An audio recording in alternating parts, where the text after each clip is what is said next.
à travers le bâtiment, l'utilisation du bâtiment. Mais le gaz le plus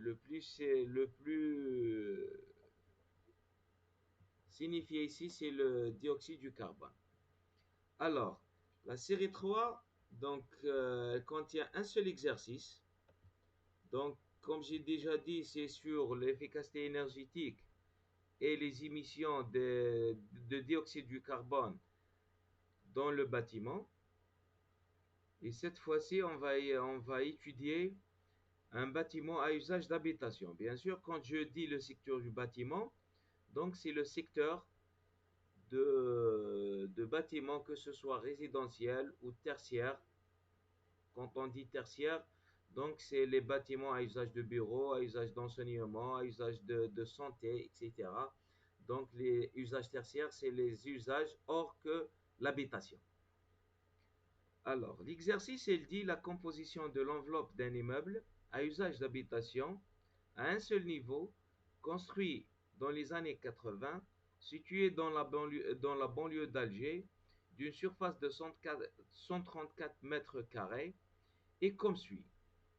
Donc, la toiture, je donne la composition de l'extérieur vers l'intérieur. La toiture, elle est composée du carrelage granito de 2 cm d'épaisseur avec une conductivité thermique du carrelage de 2,1 watts par mètre degré C. Une couche en béton, donc c'est la dalle, de 16 cm d'épaisseur avec un coefficient de conductivité thermique du béton de 1,75 watts par mètre degré C. Une couche de plâtre qui est à l'intérieur de 2 cm d'épaisseur avec une conductivité thermique du plâtre de 0,35 watts par mètre degré C. La résistance thermique superficielle due à l'échange convectif, elle est égale à 0,14 m² degré C par watt. D'ailleurs, donc c'est la résistance superficielle interne plus la résistance superficielle externe, qui est égale à l'inverse du coefficient d'échange superficiel convectif H. Alors, la composition des murs, donc bien sûr, c'est les murs côté extérieur. Ce sont les murs qui font l'échange thermique entre l'intérieur et l'extérieur, qui sont en contact avec les deux côtés internes et externes. Alors, on donne aussi la composition de l'extérieur vers l'intérieur. On a un enduit mortier de 2 cm d'épaisseur avec une conductivité thermique de 1,15 watts par mètre degré C. La brique creuse, donc c'est la brique de 8 trous, comme vous la connaissez. Donc elle a une épaisseur de 10 cm. Cette fois-ci, il vous donne la résistance directement. C'est la résistance superficielle, c'est la résistance thermique d'une brique. Elle est égale à 0,2 m² degré C par watt. Une lame d'air de 4 cm d'épaisseur avec une résistance de la lame d'air de 0,16 m² degré C par watt.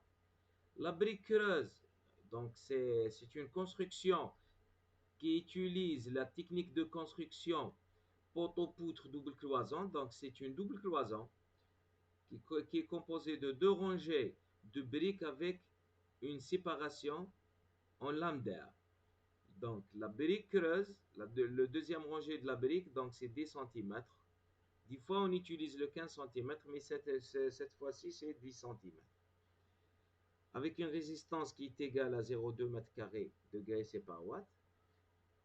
Un enduit plâtre, donc d'épaisseur de 2 cm avec une conductivité thermique de plâtre de 0,35 watts par mètre degré C. La résistance superficielle pour une paroi verticale, donc elle est donnée de 0,17 m² degré C par watt, et c'est la somme des deux résistances superficielles convectives, internes et externes, et qui est l'inverse du facteur de transmission surfacique convectif HI et HE. Donc la première question vous demande de calculer le coefficient de transfert de chaleur global K de chaque paroi. Donc c'est le coefficient d'échange d'échange global K des deux parois, qui est la toiture et le, le mur, les murs externes. Alors, je vous donne 5 minutes pour faire l'essai sans regarder la solution que je vous ai envoyée. S'il vous plaît, essayez de faire tout seul la solution. Essayez de faire tout seul et autonome la solution. Bonjour monsieur. Bonjour. Monsieur, s'il vous plaît, c'est la série 3. C'est la série 3, oui. Ou elle rentre dans l'examen. Bien sûr. Là, donc, l'examen, c'est tous les chapitres, tout ce qu'on a fait. Hein. Vous préparez tout. Même le chapitre 4. Même le chapitre 4. 1, 2, 3, 4 et les 3 séries d'exercices. Cette fois-ci, c'est un examen, c'est pas une interrogation. Pardon? Il y aura des questions de cours, oui, il faut se préparer pour tout. Monsieur. Oui. S'il vous plaît, vous pouvez nous envoyer le corrigé de la série de la TD. بعتها Non, si بعتها لك مال انت ما لحقاتكش. انت vous êtes de la section A ولا B؟ البي مازال ما بعتوليش لي زادريس مايل تاعكم. لي زادريس مايل يا اخي قلت لكم باللي لا سيكسيون A elle a fait la liste تاع les adresses mail groupe par groupe. Les 4 groupes ils ont envoyé les adresses mail. Ils sont à mon niveau. La déléguée بعتهم لي. نتوما مازال ما بعتوش. سيكسيون B مازال. كملوها parce que j'ai besoin de la liste des adresses mail. اللي ما كملش اللي ما بعتلكش ما je vais pas le prendre en considération, c'est de sa faute. Aujourd'hui, hein. Oui. بعتوا le délégué, votre délégué, بعتوا له monsieur Bensari. Il va faire une liste. Il va m'envoyer la liste aujourd'hui.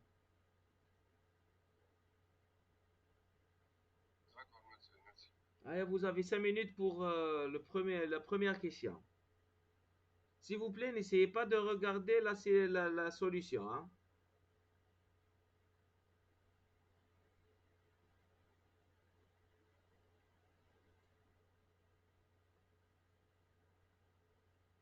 Et cette fois, celui qui aura des questions, il va me communiquer la question dialogue. Celui qui ne trouve pas de difficulté, c'est pas la peine.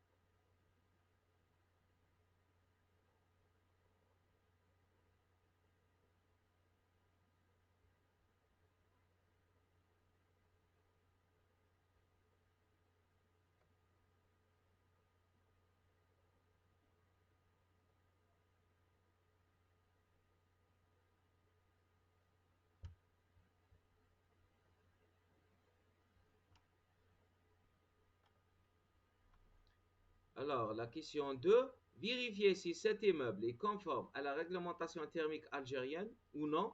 Si les déperditions thermiques par transmission sont égales à 653,19 watts par mètre par degré C, les déperditions thermiques par transmission de référence égales à 581,63 watts par degré C, les apports calorifiques des parois opaques sont égales à 6531,51 watts. Les apports par les parois opaques de référence égales à 5283,99 watts. Les apports par les parois vitrées égales à 942,82 watts.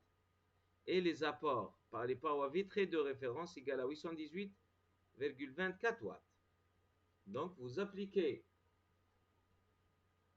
les exigences de la réglementation thermique algérienne qui est le DTS 32/4 et vous voyez est-ce que l'immeuble qu'on est en train d'étudier est réglementaire ou non. Allez, vas-y, vous avez 5 minutes. Sans voir la correction, essayez de faire les calculs s'il vous plaît parce que c'est très important de s'habituer au calcul.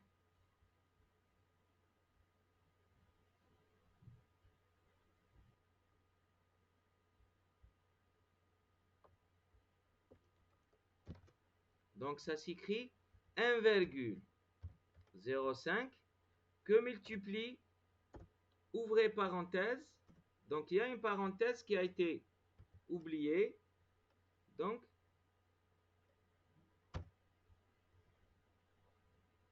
toute cette somme, donc les apports qui sont les apports de référence par les parois opaques et les apports par les parois vitrées de référence. OK? Donc ici, il y a une parenthèse qui s'ouvre ici après la multiplication et qui se ferme ici à la fin. Donc, quand vous vérifiez, quand vous faites les calculs, vous trouvez que les apports de référence plus les apports par les parois opaques plus les apports par les parois vitrées, vous trouvez 7474,33. Et 1,05 qui multiplie la somme des deux apports de référence, vous trouvez 6407,34. Est-ce que c'est clair? Ici, il y a des parenthèses. Faites attention, j'ai corrigé la dernière fois et je corrige aujourd'hui. Oui, monsieur, madame, le cas d'hiver, il n'est pas vérifié. Tu m'as dit direct que l'immeuble n'est pas Exactement, conforme. barakallahu fik. Il suffit de ne pas vérifier une seule exigence. Ça veut dire que votre immeuble n'est pas réglementaire. Pour qu'il soit un immeuble réglementaire, il doit vérifier les deux exigences, été et hiver. Donc, on a la première non réglementaire, la deuxième non réglementaire, la conclusion générale ici.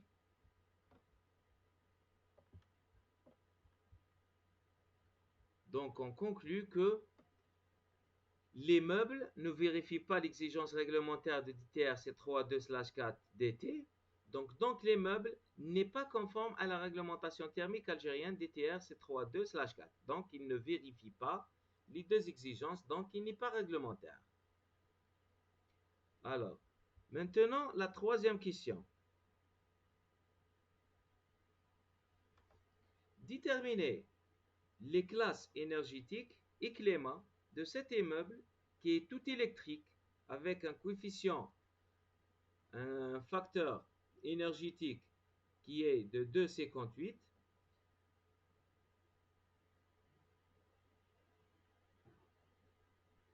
et donc le facteur d'émission du dioxyde du carbone il est égal à 0,2 kg équivalent CO2 par kWh. Si la consommation énergétique du 8/4/2011 ou 11/10/2011 et du 12/10/2011 ou 7/4/2012, ça veut dire d'une année, et pendant les heures creuses, vous avez une consommation de 2171 kWh et 4832 kWh. Pendant les heures pleines, vous avez une consommation de 1824 kWh et 4494 kWh. Sachant que 70% de cette consommation totale est due au chauffage et à la production d'eau chaude sanitaire. La climatisation, elle se fait pendant 5 heures, pendant 10 jours par an et avec une puissance de 5000 watts.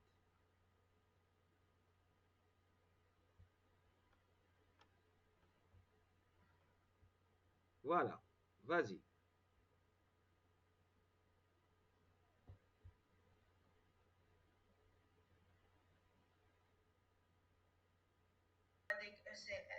Très bien, Très bien. Donc, c'est pas obligatoire que vous commencez par le chauffage et l'eau chaude sanitaire, ou là, vous commencez par la climatisation. Donc, ce qui est nécessaire, donc, c'est que vous calculez la consommation d'énergie totale, qui est dans laquelle on va prendre en considération ici uniquement le chauffage, la production d'eau chaude sanitaire et la climatisation. La climatisation et le chauffage, on peut la calculer à part, seul, et la climatisation à part. Ok? C'est ce que vous avez fait. La climatisation, là, t'as le chauffage. Alors, pour la climatisation, je sais que vous avez commencé par la climatisation. شحال لقيتيها؟ 250 000. 250 000 l'unité. J'insiste toujours sur les unités là. Kilowattheure par an. C'est faux.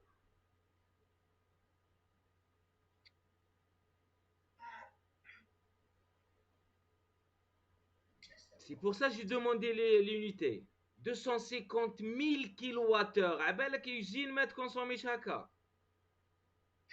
الصحراء تاعنا كومبلي كاع peut-être ما تكونسوميش 250 kilowattheures. C'est beaucoup. Faites attention, il faut avoir une notion تاع les unités. 250 000 kilowattheures. بزاف.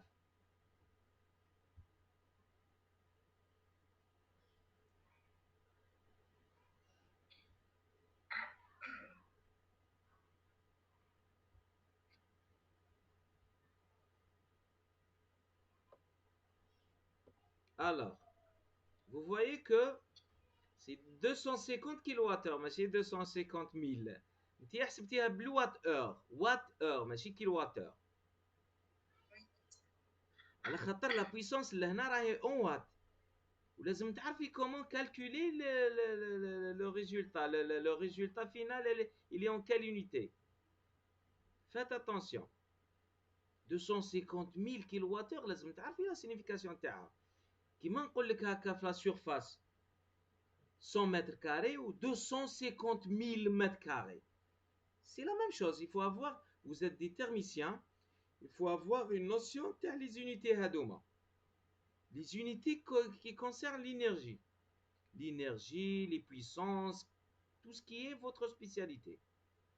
Alors, donc on va calculer la consommation énergétique totale. Donc la maison, elle a une consommation annuelle de 2171 et 4832 et 1824 et 4494. Donc si on totalise la consommation, on trouve que la consommation totale, elle est de 13 321 kWh. Sachant que 70% de cette consommation totale, elle est due au chauffage et à au chauffage et la production de chaude sanitaire. Donc on prend cette consommation totale, on va la multiplier fois 0,7 et on trouve que la consommation énergétique qui est due au chauffage et à la production d'eau chaude sanitaire, elle est égale à 9324,7 kWh. C'est la méthode avec laquelle que vous devez faire cet exercice. Il faut commencer par le calcul de la consommation énergétique totale. La consommation du chauffage et d'eau chaude sanitaire dans les données, elle est donnée en relation avec la consommation totale. Elle dépend de la consommation totale. C'est un pourcentage de la consommation totale. Par contre, la puissance ou l'énergie due aux climatisations, elle est donnée indépendante. Donc, c'est le système de climatisation, il fonctionne 5 heures par jour et 10 jours par an avec une puissance de 5000 watts. Si on veut calculer la puissance due à la climatisation, on multiplie 10 fois 5 fois 10 fois 5000, que divise 1000 pour avoir les kilowattheures. C'est pour uniformiser les unités, pour faire la somme. نلقاو 250 kilowattheures. La consommation totale, de cette maison due au chauffage et à la climatisation et la production d'eau chaude sanitaire, c'est une deuxième consommation totale. La consommation totale l'oula 13 avec 13 321, c'est une consommation qui est due à toutes les activités de la maison. Donc les activités de la maison, qu'il y ait l'éclairage, qu'il y ait les appareils de cuisson, qu'il y ait les énergies auxiliaires telles que les pompes, les compresseurs, tout ce qui est consommation d'énergie. Pas uniquement le chauffage, la climatisation et la production d'eau chaude sanitaire. Maintenant, ce qu'on est en train de calculer, c'est uniquement le chauffage, la climatisation et la production d'eau chaude sanitaire. C'est pour la classification. Mais on ne peut pas faire la classification en kilowattheure. Comme j'ai déjà dit, la classification, elle se fait sur l'énergie de chauffage, de climatisation, de production d'eau chaude sanitaire, mais ça sera en énergie primaire, en kilowattheure énergie primaire, par mètre carré par an, par unité de surface, en une année. Alors, on a trouvé la consommation totale de cette maison. Elle est de 9574,7 kWh. Maintenant, on doit la convertir en kilowattheure énergie primaire. Et on a vu que le facteur énergétique, donc c'est une maison tout électrique avec un facteur énergétique de 2,58. Donc, 1 kWh consommé à la maison, c'est ça le facteur énergétique. C'est un facteur de conversion d'énergie finale en énergie primaire. Ça veut dire que 1 kWh consommé à la maison nécessite 2,58 kWh en énergie primaire en usine. Ça veut dire qu'on doit fabriquer 2 fois et demi, plus que 2 fois et demi de la puissance pour des besoins à la maison. C'est ça. Donc si on veut consommer 1 kWh, لازمنا 2,58. Le reste, avec le 1,58, c'est des pertes. C'est des pertes que ce soit à la maison, que ce soit dans le transport entre l'usine, entre la centrale électrique et la maison. Là, on veut utiliser des systèmes de chauffage, de climatisation et de production d'eau chaude sanitaire. Donc, c'est la signification de notre coefficient d'énergie, 2,58 هدية. Et s'il s'agit d'autres sources d'énergie, donc il y a d'autres coefficients. Hein. Attention, ce n'est pas uniquement ça. Si on calcule la consommation totale en énergie primaire, on multiplie la consommation totale par 2,58 et on trouve 24 700 2,7 kWh énergie primaire. Donc c'est pour avoir les 9574,7 kWh qu'on a besoin pour le chauffage, la climatisation et la production d'eau chaude sanitaire. Vous voyez quel est le coût de cette quantité d'énergie qu'on a besoin pour le chauffage et la climatisation. Le coût d'IALHA, c'est 24 702,7 kWh produits en usine. Alors, le reste entre avec 24 000 ou 9 000, donc c'est des pertes. Alors, on divise par la surface habitable qui est donnée dans au début de l'exercice.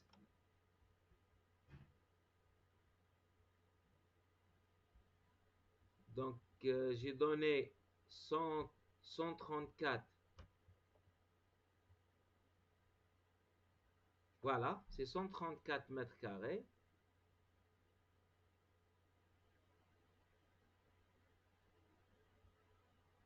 Donc, on divise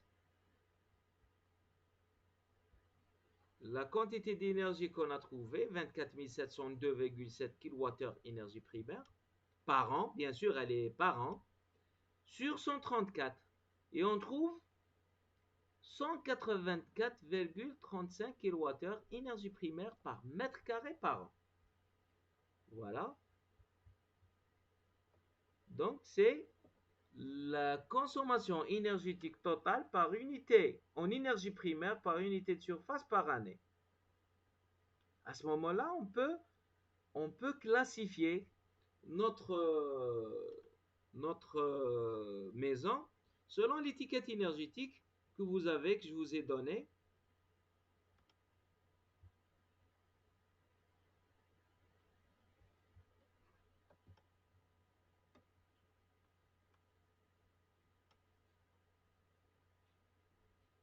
Où est-ce qu'elle est?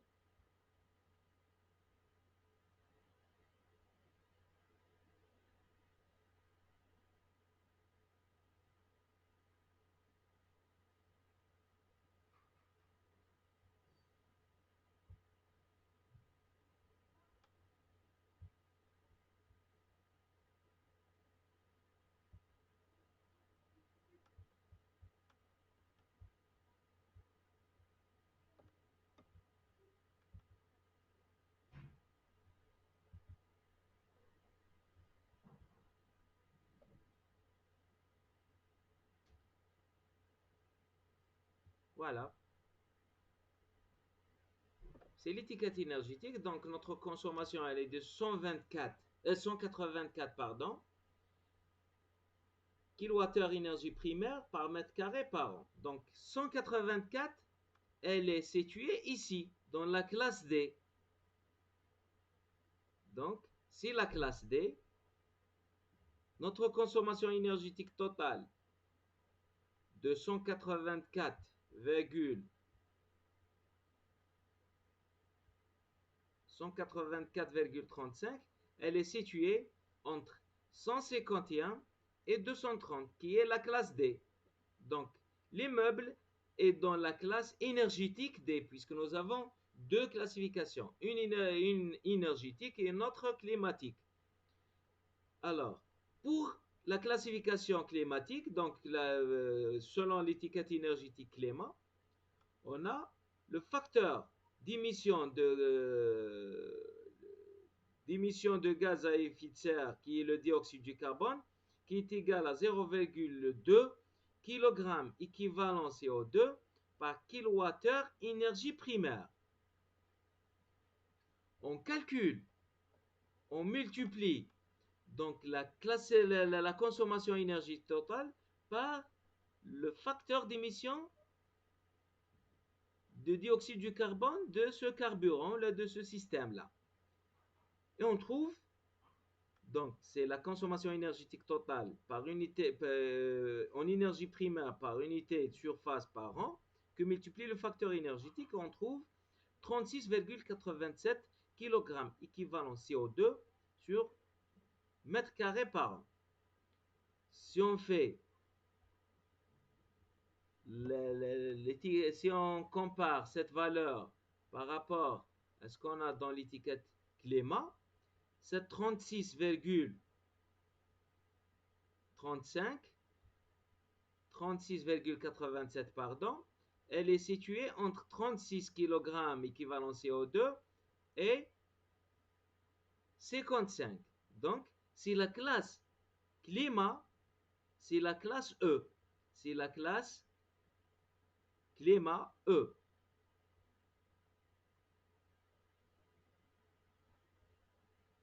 Voilà. Donc, l'immeuble est dans la classe climat E. On passe maintenant à la question 4.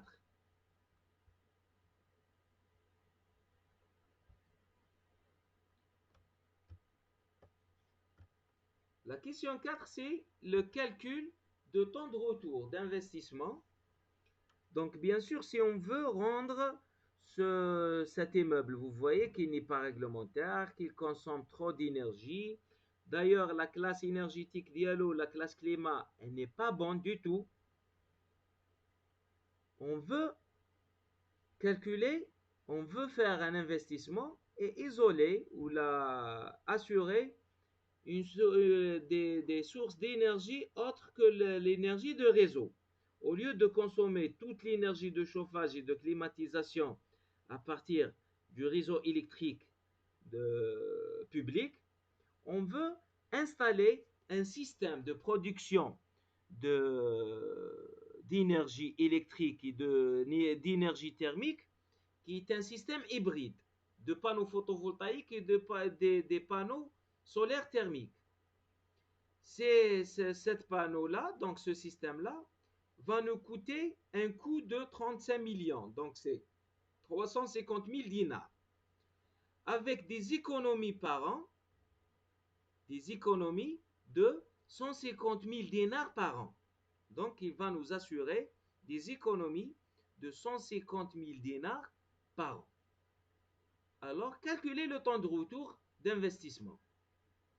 Alors vas-y.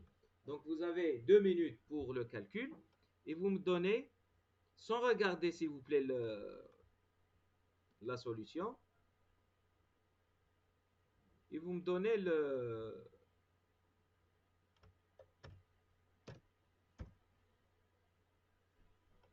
résultat.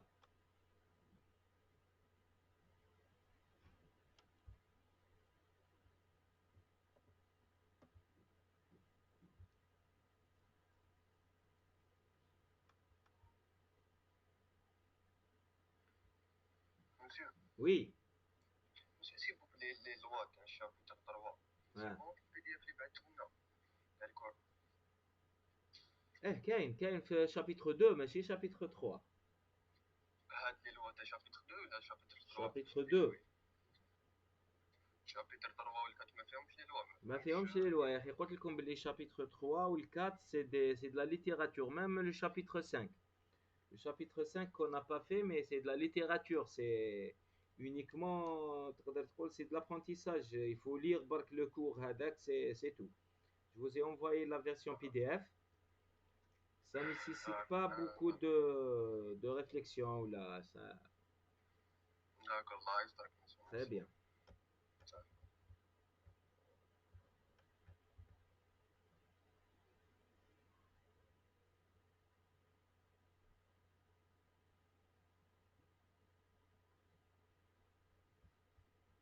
Monsieur. Oui. Monsieur. Oui, je vous entends. Allô. La connexion تاع لا سيري 3 سي بعتها لكم. La connexion تاع لا سيري 3. لا سيري 3 بعت توت لي سيري من الان حتى ل 3. شتو وين راك تشوف 1 2 3 1 2 سي كوليكسيون 1 2.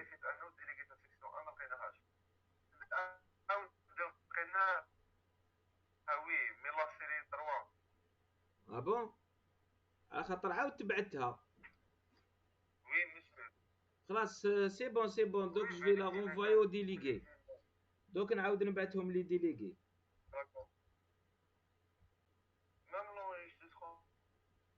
لي زونغيسترومون ما نقدرش نبعثهم على خاطر يسون فولومينو، ما نقدرش نبعثهم.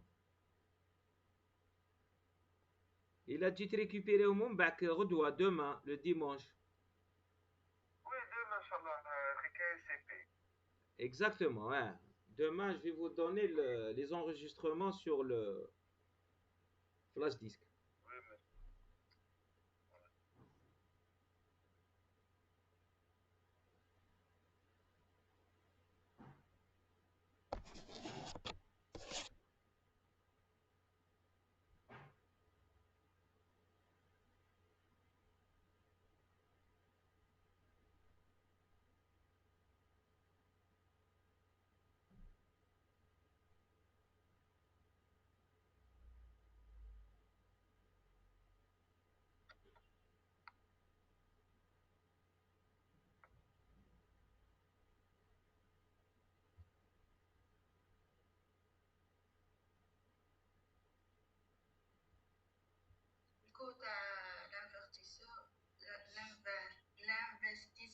Très bien. Très bien. C'est là l'économie réalisée par an. Oui. Très bien. Alors, donc on a ici la correction. Donc, on a utilisé donc dans cette maison, c'est pour assurer l'efficacité énergétique, un système qui s'appelle donc un système photovoltaïque et thermique. Donc, c'est des panneaux solaires hybrides. Donc, ils assurent la production d'électricité à travers le système photovoltaïque. Et ils assurent aussi la production de la chaleur à travers le système solaire thermique. Donc attention, ce système-là, il s'appelle un système solaire hybride. Il fait les deux à la fois, la production d'électricité et la production de la chaleur. La chaleur, elle est conduite dans un ballon d'eau chaude. Après, on va l'utiliser pour la production de chauffage, pour le chauffage ou pour la production d'eau chaude sanitaire. Il est connecté aussi à un système d'appoint qui est une chaudière. Parce que pendant les périodes là où il n'y a pas le soleil, donc le système ne va pas produire de la chaleur. Donc on utilise ce système d'appoint, le système d'appoint qui est une chaudière, pour la production de la chaleur, pour assurer la continuité du service de notre système. Alors, pour le système photovoltaïque, c'est la même chose. Donc, il va produire de l'électricité. Cette électricité, elle est conduite à un système de régulation, c'est un régulateur, qui va réguler le courant entre le réseau et le système de captage d'IANA. Après, ce courant produit par les systèmes photovoltaïques, donc il est stocké dans des batteries de stockage de 12 volts.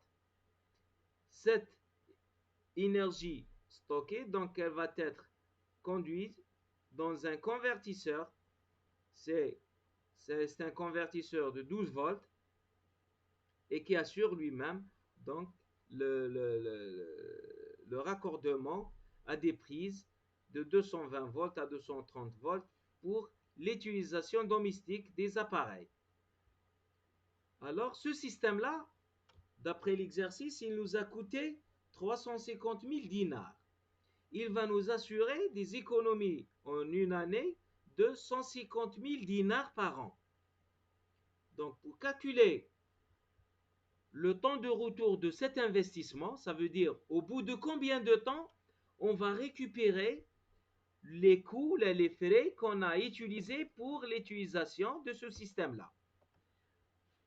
Tout simplement, donc, le temps de retour des surcoûts d'investissement est égal au coût global de l'investissement, c'est une loi en dinars, sur l'économie d'énergie ou l'économie réalisée en dinars par an. Si on fait la division, 350 000 sur 150 000, on trouve 2,33. C'est à peu près 2 ans et demi. Donc, dans un tel système, qu'est-ce qu'on peut dire? On peut dire que ce système est rentable.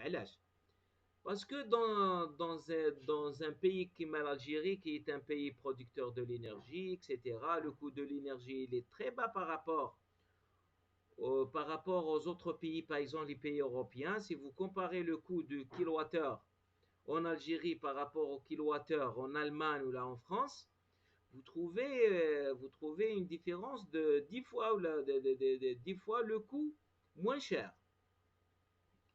Donc c'est pour ça le coût de l'énergie, il influe sur l'économie d'énergie réalisée. Le coût global, bien sûr, c'est en France ou là en Allemagne qui est moins cher parce que c'est un pays producteur de ces systèmes-là et la technologie, elle est maîtrisée, etc. Donc, le coût global de l'investissement, c'est vrai, c'est en Europe qui est moins cher qu'ici.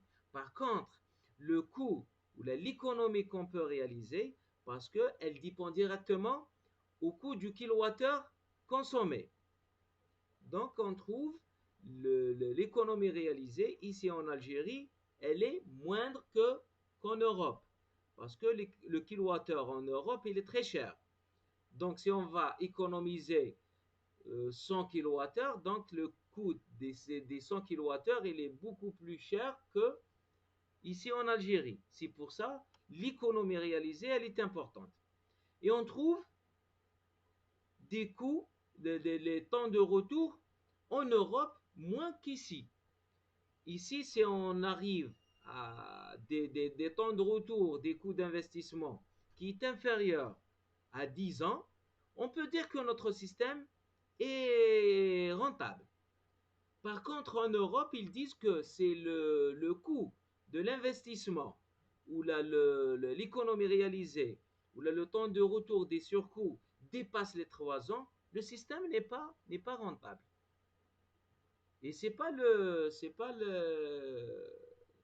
l'avis de tous les pays européens. Attention, en Allemagne, ils font des investissements qui dépassent 10 ans. Ils disent aussi que c'est des systèmes rentables et c'est des systèmes verts et qui sont des amis de l'environnement.